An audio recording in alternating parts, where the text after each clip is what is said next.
مرحبا، أنا عامر السعدي من سكان مدينة جنين من فلسطين.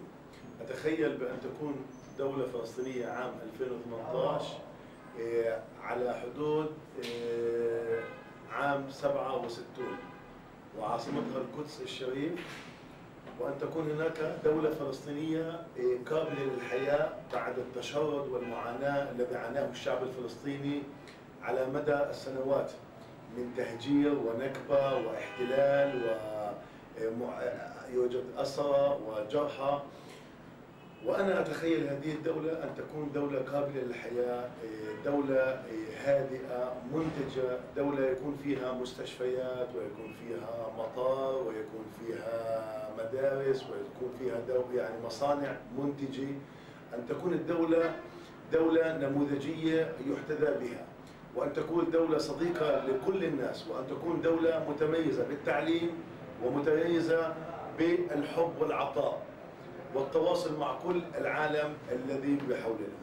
أنا أتخيل هذه الدولة بعد أن كانت هي الدولة الوحيدة، يعني شعبها محتل، هو الشعب الوحيد الذي لغاية عام 2018 أو قبل هو الشعب الوحيد الذي احتل، لا يزال يحتل أمام العالم وأمام كل الشعوب الذي تنظر إلى الشعب الفلسطيني الذي يعاني والذي عانى من ويلات، من نكبة، وسقط لديه عشرات الآلاف من الشهداء والأسرى والجرحى وعائلات الثكلى واليتامى الذين هم كانوا بسبب الاحتلال الإسرائيلي. أنا أقول لكل شعوب العالم بأن الشعب الفلسطيني هو شعب متعلم وشعب هادئ ويحب الحياة، وشعب يتمنى أن يكون له دولة على حدود عام 67 بجانب دولة إسرائيل.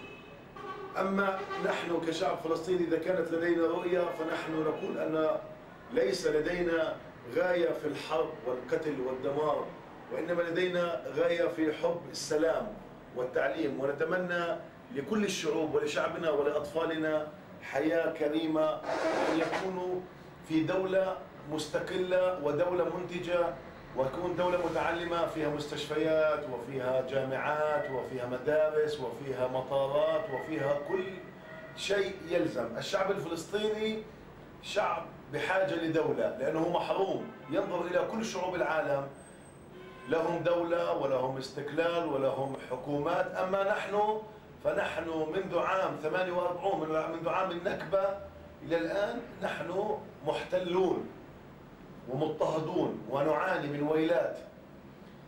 فأنا أتمنى لكل الشعوب الخير، وأتمنى لكل شعوب العالم أن يعيشوا بهدوء وينعموا باستقرار لكي يكون لمستقبل لأطفالهم من خلال العيش في دولتهم. وأتمنى أن تكون دولة فلسطين هي من الدول المنتجة والدول المتعلمة والدول الهادئة والذي يحترمها ويكون لها العالم، وأن تكون عضو في مجلس الأمن وفي الأمم المتحدة. شكرا.